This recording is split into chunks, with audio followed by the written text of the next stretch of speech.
to introduce to you Chief of Naval Staff, Admiral R. Hari Kumar, PVSM, AVSM, VSM, ADC.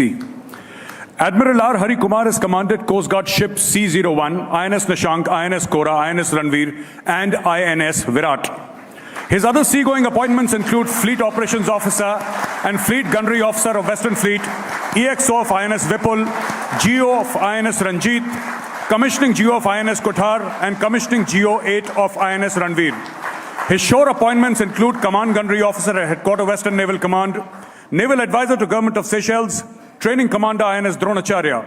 His flag appointments include Commandant of Naval War College at Goa, Flag Officer Sea Training, Flag Officer Commanding Western Fleet, Chief of Staff, Western Naval Command, Controller Personal Services and Chief of Personnel at IHQ, Ministry of Defense, Navy, and CISC, VCDS at Headquarter, IDS. Prior to taking over as Chief of Naval Staff, the Admiral was Flag Officer Commanding-in-Chief, Western Naval Command. Over to you, Rini. And today, ladies and gentlemen, he is future-proofing the Indian Navy and building a formidable blue water navy. On the screen, we have now an image of Admiral Hari Kumar aboard the first Indigenous aircraft carrier, INS Vikrant, with the President of India. This image, ladies and gentlemen, encapsulates the transformation of the Indian Navy towards being a fully self-reliant force. We are proud to welcome the Chief of Naval Staff, Admiral R. Hari Kumar, to the third edition of the Republic Summit. I'd like to invite Admiral Hari Kumar onto the dais now for a conversation on Blue Water Navy with our Senior Executive Editor, Abhishek Kapoor.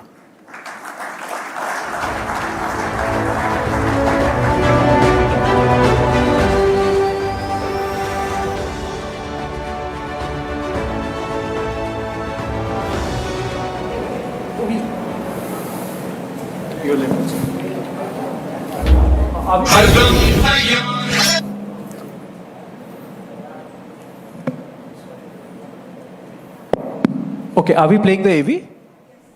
All right, so.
Don't these pictures give goosebumps, friends? Well, good morning, sir. We are so privileged and honored to have you here. Thank you so much. One more round of applause, actually, for the Navy Chief to be coming. Sir, the Navy salute is fantastic. As a kid, when I was growing up, I would always think that this is the best way to salute. Let's begin the conversation with this theme that we have, the time of transformation. When I was a student, I was reading Akbar, the great emperor of India, visited the sea only once. Perhaps we were lacking that sea consciousness, the importance of sea. How things stand today, really? That sea consciousness in the society, has it come? Thank you so much for having me on this show and giving me an opportunity to express my views and interact with you. Firstly, let me say that the naval salute is great because when you salute, you're supposed to salute like this so that you show friendship, that your hand is open. But what happens in the Navy, because you deal with paint, grease, a lot of things on board the ship. So your hands inevitably remain dirty. So therefore, you salute like this. So that It's practical. Yeah. It's practical. more practical. I would say that while we have an ancient, Indian linkage with the ocean, and Indian Ocean is incidentally the oldest traveled ocean. It is the ocean which has been traveled since 5,000 years ago. When you compare with the Pacific Ocean, it was traveled only around 2,000 years back, and the Atlantic probably about 1,000 years back. So we are privileged to be in a region where we have an ocean named after our country, and we've had linkages with the ocean for from time immemorial. And if you look at the Mauryas, the Guptas, then the Cholas, they had established trade linkages, as far as the Southeast Asian countries and so on. And India had flourished that time. But whenever India forgot about the seas, that is the time, we lost our freedom, we lost our prosperity, and so on. So therefore, there is a need to be conscious of what the sea offers and how we can harness the seas for the benefit of our community, of our country. This awareness is there now, and our national leadership and the government is really working on policies, to take this forward as to how we can harness the seas for resources, for trade, for prosperity, and so on. So much more work is required. We should have this public consciousness has to be there about the maritime domain. Then only we can, change the mindset. Right. So, but what are we doing in terms of, for example, attracting youth towards Navy and to our ships? I was reading somewhere that Navy is recruiting in the Northeast, for example, perhaps for the first time. So, what thought is going into making Navy more attractive to the youngsters, to the youth of the country, and to get that kind of human resource in terms of, changing the policies, bringing in women, for example. Is it the first time that in the Agniveers category, the Agnipath scheme, Navy has been the first one to get in women, for example, as cadets? Yeah. We are looking at reaching out, making outreach programs. We have reached out to Nagaland. We are looking at reaching out to Leh Ladakh region, the Northeast states.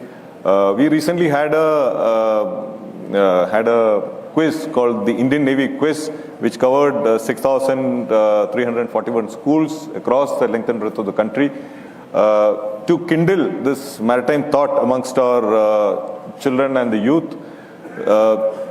We did a coast-to-coast rally starting from Kolkata to the west coast, right. And it is being flagged in tomorrow, covering a distance of 7,500 kilometers. Participation by 75 service personnel, 75 Agniveers, 75 women, 75 veterans, visiting 75 forts, 75 ports. And spreading the message of sea consciousness, and there are two things in it. Actually, one is the maritime consciousness and the maritime thought. So maritime consciousness is about your heritage and what about our national linkages with the sea historically.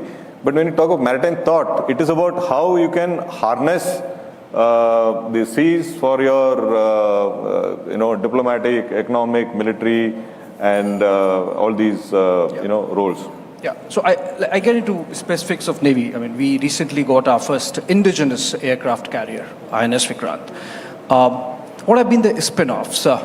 It means a lot for power projection. I'll come to discuss that. But what does this really mean that India gets its first aircraft carrier in terms of how many people were employed, what kind of innovation went into it, how many spin-offs, what spin-offs in terms of assisting industries in India, the economic spin-off. I remember reading something about those spin-offs in the economic survey, for example. So how has just one aircraft carrier contributed so much, and in what manner, to overall India's march to progress?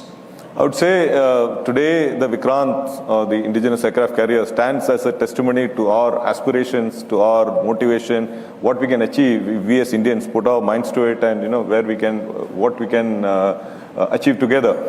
So the Navy has for the last about 5 decades, had worked on becoming a builder's Navy rather than a buyer's Navy, and that's what we have achieved now. We started with small boats, and from there we moved on to corvettes, to landing craft, to frigates, destroyers, and finally the largest warship ever built, the Indigenous aircraft carrier. Now, what does actually Vikrant symbolize? On the 9th of February, we had the landing on board, it's called TRAP, and then launch of a Indigenous LCA Navy by an Indian pilot trained in India on board the Indigenous aircraft carrier, designed and built in India and in Indian waters. So what more statement of our indigenous will, our confidence and our ability can be there than this demonstration. Right. Now, in warship building, what happens, especially if you're building in our country, there is a multiplier effect. The economic survey report, which was tabled on the 31st of January this year, brings out very clearly that, in terms of employment, for every job that is created in the shipyard, there is a multiplier effect of 6.4. That means, in the case of Vikrant, for example, there were 2,000 jobs created in the Cochin shipyard, and 12,000 jobs were created in the ancillary industries, which support the various equipment and things that need to go into the ship. The second aspect of it is the circulation of the money. It brings out again very clearly that there is again a multiplier effect of this. For every rupee that is spent, there is a circulation of 1.882 or so. So the Navy's order books and the money that you're spending in the currently is of the order of 1.5 crores or 1.5 lakh crores. So this actually translates into about 2.83 lakh crores of circulation in the Indian economy. So therefore, shipbuilding has got this ability to generate employment, generate more income, more businesses. There were 500 MSMEs who were involved in it. So that is therefore we feel that the Navy currently is looking at about 90% of the capital budget being expended in domestic industry only. And maybe by 2047, almost 100% of our capital as well as revenue budget will get expended in India. So these are fantastic numbers. I wonder if many people and some from the finance field are also there, understood or were aware of the kind of economic spin-offs that happen with this kind of indigenous building of ships, for example. But moving ahead, just a bit of crystal ball gazing. You mentioned 2047, sir. We are already a blue water navy. How big a blue water navy we would be in terms of power projection? After all, it's a war machine. How big we would be in terms of our own aircraft carriers, our own frigates, our own submarines, looking into 2047, sir? Just an idea for the viewers. See, our national leadership has talked of our nation becoming a fully developed nation by 2047. So therefore, the Navy has taken upon itself the task of becoming a completely Atmanirbhar Navy by 2047. Therefore, in every component of a ship, that is, a ship has got 3 components when you talk of broadly while shipbuilding. It is, it's got float, that means the ability to, remain afloat. Second is to move, and third is to fight. So today we are somewhere around 95% in the float category, we are around 65% in the move category, and we are close to between 50 and 55% in the fight category. So our aim is to become 100% in all the 3 categories by 2047. So we are working towards it. But the material part of it, that is the ship, submarines, aircraft, weapon system, that alone is not all of it. We also have the intellectual part. So we are working on the ancient Indian knowledge system, and to derive aspects from it and include it in the training and development of our personnel. So this is one part that is happening. And we are looking at capabilities rather than numbers. Of course, quantity has a quality of its own. You would have heard it. So we are trying to be prudent in the numbers that we get. Today we are about 130 ships and submarines and 240 odd aircraft in the Navy. Our plans, in my estimate, by about 2035 or so, will be around 175 or 180 ship and submarine Navy with about maybe close to 400 aircraft, which will be both manned as well as unmanned RPAs and so on. As we speak, we have 63 ships under construction, out of which only 2 are being constructed outside our country. So that means 61 ships are being built in India. So that is the, That's the kind of Atmanirbharta we are looking at. yeah. All right, so moving ahead, sir. Just scanning through recent headlines, a submarine bobs up off the coast of Indonesia, Indian Navy submarine, and then you have, or Australia, I believe, and then you have Navy's PATIs hovering over the Himalayas, and I'm sure the enemy knows that Navy was not just using those PATIs, there were a lot more that was happening perhaps in Pangong, but it's a very proactive Navy we are seeing from the Indian Ocean, from the Straits of Malacca to Hormuz, and right there in the Himalayas as well. I would say that the armed forces, essentially our job is to deter war. No nation actually benefits from a conflict. A typical example is what you see is happening between Russia and Ukraine. So the aim is to deter war, but of course, if it comes to a conflict, then we need to win it. So therefore, we prepare for it, in right earnest in all the aspects that we are charged, we are responsible for, and we prove the capability, we demonstrate our intent, and of course, both these go along with the strategic communication that is so essential. So I would say, submarine being deployed of Oman, or making its presence of Indonesia. Third submarine again, making a presence of the coast of Oman, Salalah. Like we had the largest naval exercise called Tropics, which had participation, of course, from the Army and the Air Force as well, spread over 2 months, covering a distance of almost 21 million square miles, and followed up with lots of weapon firings, proving the BrahMos with Indigenous seeker. So all this, what does it bring to the mind of someone who's watching and seeing that this is happening? So that is strategic communication. Right. Now, when you look at the border transgressions that happen and how the Navy participates, contributes to it, we work together, all the 3 armed forces. We decide what we can bring to the table, and then we see what is the best option, that is available to be used. And I just want to say that this being the IPL season, that I'll use an analogy from cricket of impact player. I would say the use of the PATI, along the LAC, or the deployments of the Navy in the maritime domain. They are quite, like the impact player in the IPL. Right. My last question, sir. We are wrapping up. Navy is changing in many ways. One interesting aspect that I saw was the forces are hiring Agniveers, and it's a new project altogether. But the Indian Navy has got Nari Shakti element with women Agniveers, almost 10% or more. Your quick comment on what made you decide that Nari Shakti also has to be so adequately represented in the armed forces, particularly Indian Navy?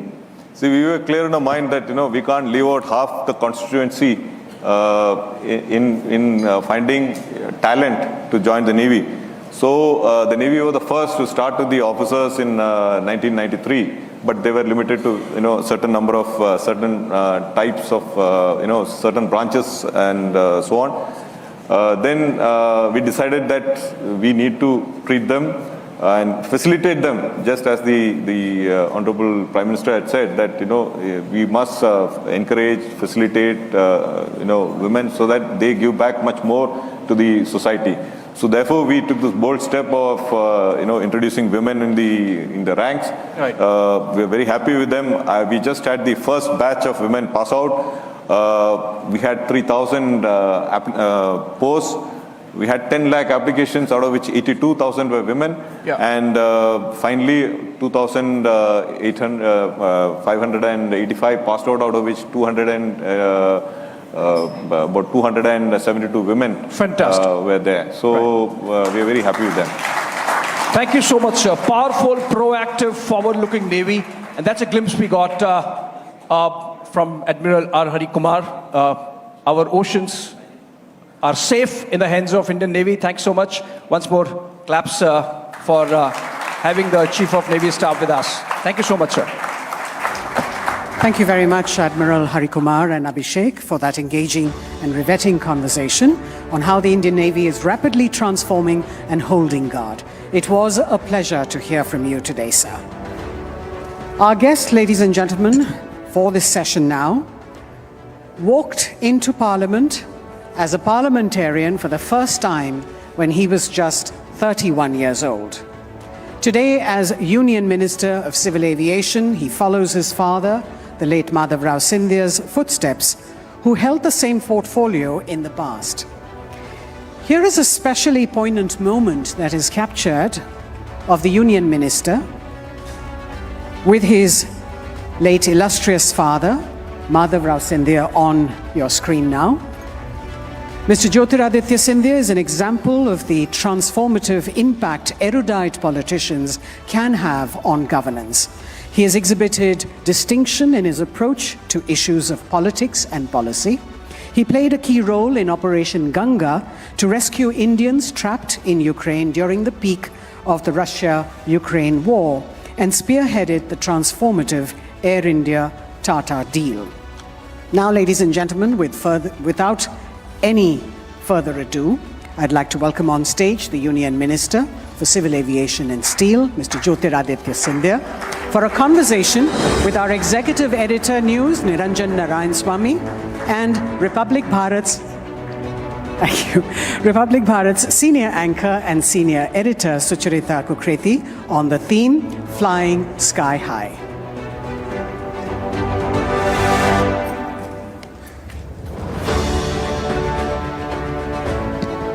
First of all, apologies, sir, for keeping you waiting, Mr. Scindia.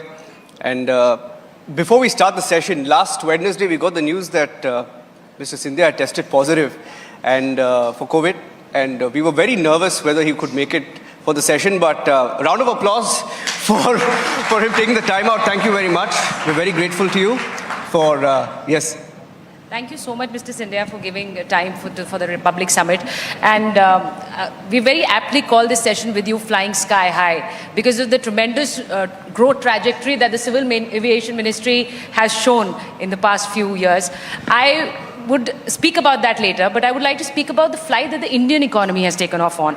And you being a part of the Congress-led UPA government, you're now a part of the Narendra Modi-led present-day government. How do you see the different styles of functioning? And do you think that the style of governance is what leads us to this track on transformation? So first, thank you for having me. It's always a pleasure to be on the platform of Republic TV.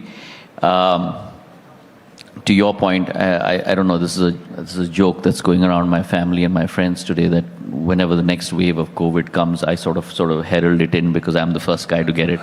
But having said that, I would say that irrespective of it being in its endemic stage and whatever people say, one needs to be careful. It's better avoided rather than go through the process. I was just listening to our two former speakers, Jiten Singh ji as well as Admiral Verma. India has had a very long history of a robust economy. There was a time 500 years ago when we contributed 25% of world GDP. And I believe समय का एक चक्र होता है और उस विधि के विधान में और उस चक्र में हर देश अपना सफ़र तय करता है. And I think we've come full circle and the time is not too far in our journey from our current Amrit Kal to our Shatabdi Kal 75th year to 100 year, when India will rise again and be a contributor of 25% to the world.